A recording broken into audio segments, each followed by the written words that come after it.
Bonjour et bienvenue. Aujourd'hui, on va parler calendrier avec Fantastical 2. Pour ceux qui ne connaîtraient pas, Fantastical était initialement un menu dans la barre de menu sous forme d'un mini calendrier sur lequel on pouvait éventuellement rentrer des événements et des tâches. Fantastical 2 est une nouvelle application. Elle est de ce fait vendue à quasiment plein tarif, en sachant que là c'est moins 20% pour le lancement. Fantastical 2 apporte non seulement un menu réinventé, mais surtout une application à proprement parler de calendrier qui va venir directement remplacer calendrier de macOS X. Il est disponible sur le Mac App Store, mais il est également disponible en version démo et ou en achat sur le site Flexibits. Et je vous encourage à télécharger la démo pour vous faire une idée et savoir si il vous correspond. Alors Fantastical 2, je l'ai déjà installé, donc je vais le lancer. L'icône, comme vous le voyez, ressemble beaucoup à celle de calendrier, si ce n'est qu'elle n'est pas en biais, et elle indiquera, lorsque l'application est ouverte uniquement, la date du jour. Et donc on va paramétrer l'application. Bien sûr, il faut lui autoriser l'accès lors de du premier lancement au calendrier, au rappel, ainsi qu'au contact, puisque Fantastical va s'interférer avec les contacts pour envoyer des invitations, comme le fait calendrier de macOS. Ici, il détecte automatiquement mon compte, qui est d'ailleurs le seul. Fantastical 2 est capable de s'interfacer avec les comptes iCloud, Gmail. Donc là, je vais ajouter le compte. Il me propose de toute façon, si j'ai plusieurs comptes qu'il récupère directement dans les paramétrages de calendrier, il me les propose, mais je peux les rajouter ensuite manuellement très facilement. Il détecte également tout calendrier en local, c'est-à-dire éventuellement des abonnements que vous auriez pris ou les services Exchange que je n'ai pas, donc là je vais dire ne pas utiliser. Il permet d'activer ou non des notifications que je vais laisser, et l'idéal pour avoir la date dans le doc est d'ouvrir Fantastical avec la session. Vous pouvez ou non vous inscrire à leur liste de diffusion. Vous voyez que je suis sur la démo de 21 jours. Je vais agrandir un peu la fenêtre. Donc ça, c'est la fenêtre principale. Et ici, vous avez la fenêtre de la barre de menu qui ressemble fortement à la précédente, en sachant qu'elle a été redesignée pour coller plus au système flat imposé par Yosemite. Pour passer de l'un à l'autre, on peut, si on est ici, utiliser le menu avec ouvrir la fenêtre de calendrier complet, ou bien le raccourci commande 0, ou encore plus simplement, je vais fermer. Si vous êtes là, vous appuyez sur la touche Alt, vous appuyez sur l'icône et il va vous ouvrir la vue complète. Donc, outre le mini calendrier qui désormais est détachable et peut être positionné à n'importe quel endroit, outre cette mini fenêtre, vous avez donc la grande fenêtre qui ressemble plus ou moins à calendrier qu'on va ouvrir tout de suite. Si ce n'est que vous avez par défaut, voilà, la barre latérale. Dans la barre latérale, vous voyez que calendrier propose lui la liste des calendriers et 3 vues. Le bouton aujourd'hui est ici, jour, semaine, mois et année. Fantastical lui propose ici le mini calendrier qui est une option que l'on peut afficher dans calendrier également, mais sur ce mini calendrier on peut faire un survol et vous voyez au survol ainsi que visuellement les jours où il y a des rendez-vous que vous pouvez visualiser sans même cliquer dessus au survol. En dessous, vous avez la liste des rappels qui possèdent une date d'échéance et la liste ici des événements. Nouveauté dans Fantastical 2, on va pouvoir faire défiler cette liste. Ici, vous avez un indicateur grisé qui vous situe la semaine affichée dans la liste. Donc si je défile, je vois les semaines défiler et je vois ici changer la vue centrale. Outre la vue en jour, j'ai donc la vue en semaine, la vue en mois et la vue en année. Contrairement à calendrier, vous voyez qu'ici j'ai des indicateurs colorés. Ces indicateurs colorés me permettent de voir les jours où j'ai des événements préparés et la couleur me montre la partie plus ou moins occupée, c'est-à-dire que si j'ai beaucoup d'événements ou de rappels pour ces jours-là, je vais avoir une couleur plus ou moins foncée, comme ici par exemple. Toujours la même chose, au survol, je peux voir d'un seul coup d'œil tous les événements, ce qui n'est pas le cas si vous êtes sur calendrier. Calendrier et rappel sont deux applications différentes désormais, mais Fantastical les réunit à sa manière. Vous avez ici une petite icône cochée. Si vous cliquez dessus, vous avez la liste des rappels. Vous pouvez également afficher les rappels qui sont terminés.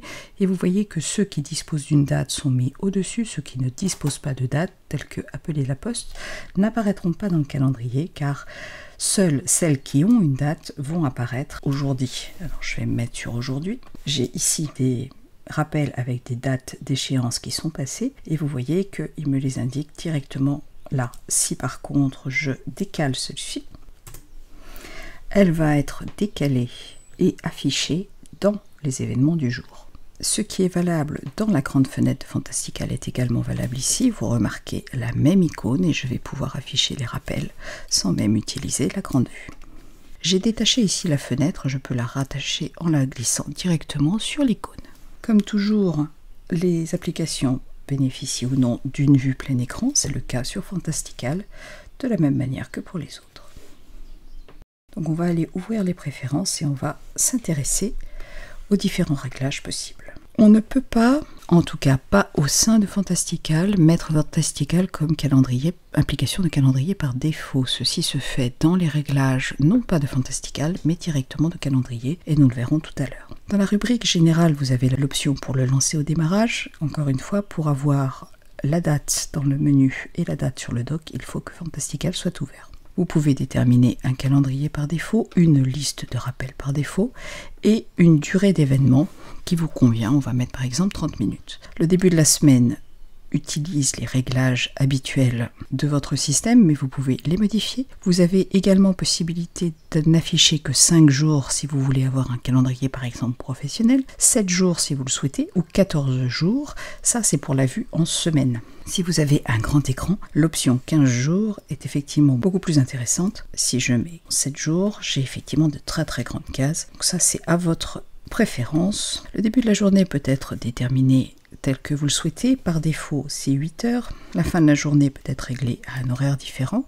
Et vous pouvez choisir d'afficher un certain nombre d'heures à la fois. Si je mets 12, il va tasser pour que je puisse voir jusqu'à 21 heures par exemple. Le raccourci clavier pour appeler la mini-fenêtre est par défaut CTRL-ALT espace. Il suffit de cliquer pour modifier. L'icône de la barre de menu ici peut afficher soit la date du jour, soit la date du jour et le jour de la semaine, en sachant que c'est un petit peu moins facile à lire, ou éventuellement la date et le mois. Côté apparence, on a le choix entre deux types d'apparence, en sachant que vous avez le thème clair qui prend une barre latérale blanche et qui affecte également le mini-menu, et la barre foncée avec le mini-menu noir. Vous pouvez également masquer Fantastical dans le dock ou dans la barre des menus suivant votre préférence. Et vous pouvez également changer ici la portée. Là par défaut il va afficher tout ce qu'il peut sur l'espace. Vous pouvez très bien déterminer de n'avoir qu'un seul et unique jour affiché, ou bien aujourd'hui et demain, pour limiter si vous ne souhaitez pas avoir dans votre liste tous les événements qui se succèdent. Même chose pour les rappels, vous pouvez les trier par date, par priorité, par échéance, par titre ou simplement liste de rappels. Dernière possibilité, l'affichage des numéros de semaine qui apparaissent ici et ici. L'icône de la barre de menu peut être en noir tel que Yosemite le propose ou bien en couleur. Ça, c'était côté personnalisation. Il est recommandé de mettre automatiquement la recherche de mise à jour. Ça, c'est uniquement valable pour l'application telle qu'elle est vendue sur le store de Flexibilit. Vous avez le choix dans l'affichage des plans entre plans et Google Maps, et vous pouvez également bloquer un fuseau horaire pour que vos événements passent automatiquement sur vos horaires déterminés. Par exemple, si vous avez un rendez-vous qui est rentré avec une date de fuseau horaire américain, vous aurez une conversion automatique dans Fantastical qui vous l'affichera à votre date de fuseau horaire, date et heure correspondante. Parmi les autres possibilités de réglage, vous avez les alertes, donc vous pouvez ou non déterminer une alerte systématique, ce que je vous encourage à faire. Ça évite d'avoir à la paramétrer soi-même à chaque fois. Donc par exemple une alerte, un minutage particulier systématique, vous pouvez en mettre autant que vous voulez. Je peux par exemple dire que je veux également une alerte par défaut un jour avant et 15 minutes avant l'événement. Pour les événements de la journée, je peux mettre une alerte avec son le jour même à telle heure, et pour les anniversaires et célébrations, je peux également demander à avoir, je dirais la veille parce que c'est plus intéressant, une alerte systématique. On va se pencher sur des réglages avancés de Fantastical. Donc dans la rubrique calendrier, j'ai la liste des calendriers, chose que calendrier lui affiche ici. Donc dans Fantastical, il faudra ouvrir les préférences pour les avoir. Dans la rubrique compte, j'ai la possibilité d'ajouter des comptes. Donc iCloud, Google, Yahoo, Frux ou tout compte CalDAV. Je vais par exemple ajouter mon compte Google. Fantastical gère les systèmes à double authentification sans difficulté. Par défaut, le rafraîchissement se fait toutes les 15 minutes. Vous pouvez modifier si vous le souhaitez, activer ou désactiver à la volée les agendas. Une fois qu'on a réglé ces différents comptes, il suffit de passer sur le module calendrier pour s'occuper des calendriers par eux-mêmes. Comme vous le voyez, ils sont répartis en différentes sections. Le compte iCloud, les rappels liés à iCloud, je peux bien sûr avoir plusieurs comptes iCloud sans problème. Le compte Google qui ne comprend à l'heure actuelle qu'un seul et unique calendrier, ainsi que tout ce qui est lié au contact, à savoir les anniversaires et les célébrations. Il faut savoir que l'on peut désactiver l'affichage ici, mais l'option la plus intéressante reste les jeux de calendrier sur lesquels nous allons nous pencher dans quelques minutes. Pour ce qui est de chaque calendrier, on peut les réorganiser comme on le souhaite. Par exemple, si je ne veux pas que liste de cours soit tout en haut, je peux parfaitement les faire glisser, mais je peux également, en double-cliquant dessus, changer la couleur d'affichage des événements et choisir d'ignorer ponctuellement les alertes pour tel ou tel calendrier. Vous pouvez ainsi changer tout ce que vous souhaitez comme coloris, en sachant que vous pouvez même personnaliser à 100% en utilisant la roue des couleurs. Ça, c'est pour l'affichage tel qu'il est. Bien sûr, je peux créer des calendriers. Alors, soit ici, c'est pour créer des jeux de calendrier, mais ici, c'est pour créer des calendriers. Je vais synchroniser mon calendrier local, auquel cas, ici, je retrouve les calendriers locaux. Les calendriers locaux, c'était ceux que j'avais paramétrés là, c'est-à-dire les abonnements. Donc, j'ai les jours fériés sur lesquels vous avez un petit sigle ici, qui est un abonnement en ligne pour afficher systématiquement les jours fériés français. Je les active et je vais avoir par exemple la victoire du 8 mai. Je vais créer un nouveau calendrier sur iCloud. Ce calendrier s'appelle sans titre, donc il va falloir que je le renomme et je vais changer la couleur. On va le mettre en orange. Et je l'active pour qu'il s'affiche. Pour ajouter un abonnement à un calendrier, je vais cliquer là-dessus et cliquer sur nouvel abonnement. Pour trouver une URL, vous avez différents sites qui le proposent. Je vais par exemple aller sur celui-ci, un calendrier de format iCal, et je vais pouvoir par exemple télécharger les vacances américaines. Donc soit je le télécharge et je l'utilise purement en local, soit je souscris. Ce que je vais faire, comme pour l'instant c'est calendrier qui est mon calendrier par défaut, bien sûr c'est calendrier qui s'est ouvert, mais en fait ce que je vais faire, c'est que je vais sélectionner, copier et je vais l'ajouter ici.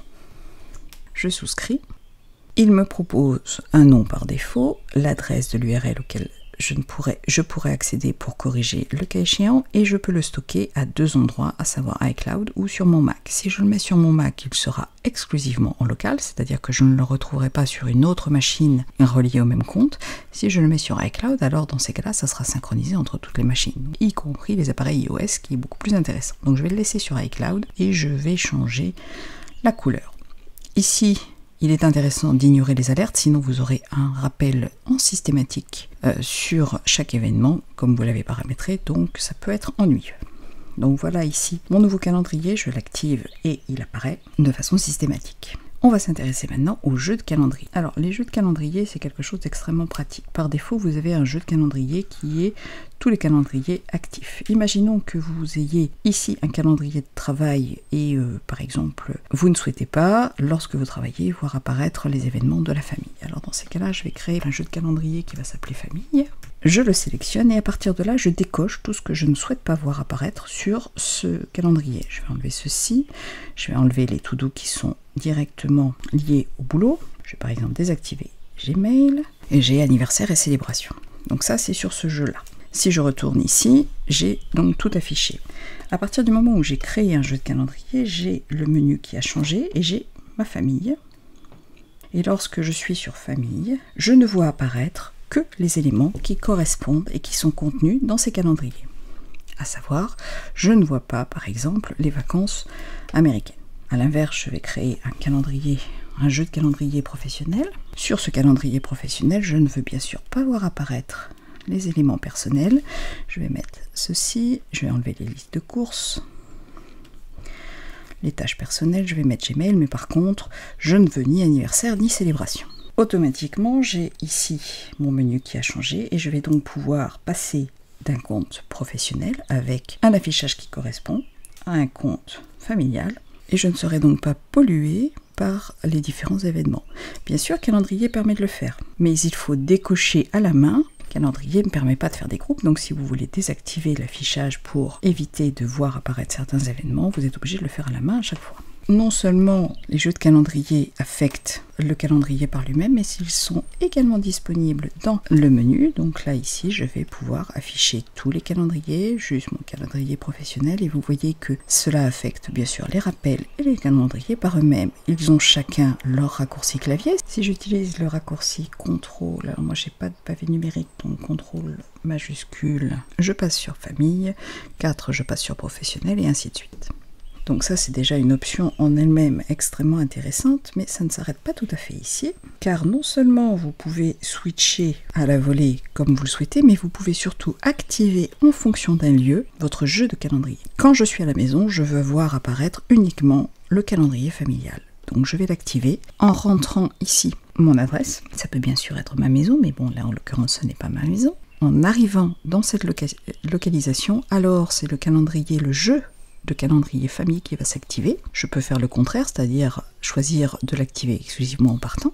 Et là, par exemple, lorsque je suis sur le compte professionnel, je peux choisir la même chose et demander à ce que ça s'affiche uniquement, par exemple, en partant de la maison ou en arrivant à un autre lieu particulier. Cette localisation va permettre de switcher de façon systématique dès que votre ordinateur se mettra sur le réseau et déterminera votre localisation, alors Fantastical changera de set de calendrier. Cette fonction à elle seule, à mon avis, justifie l'achat de Fantastical 2, sauf si vous avez un Mac absolument fixe, mais si vous avez un portable, c'est réellement un gain de temps inestimable. Puisque nous y sommes, et vu que nous avons fait le tour des préférences, on va surtout aller s'intéresser à mettre Fantastical comme calendrier par défaut. Donc j'affiche les préférences de calendrier et j'ai ici application de calendrier par défaut dans la rubrique générale et je vais activer Fantastical 2. À partir de là, lorsque je réponds à un mail et que je veux créer un événement, systématiquement c'est Fantastical qui va s'ouvrir et non plus calendrier.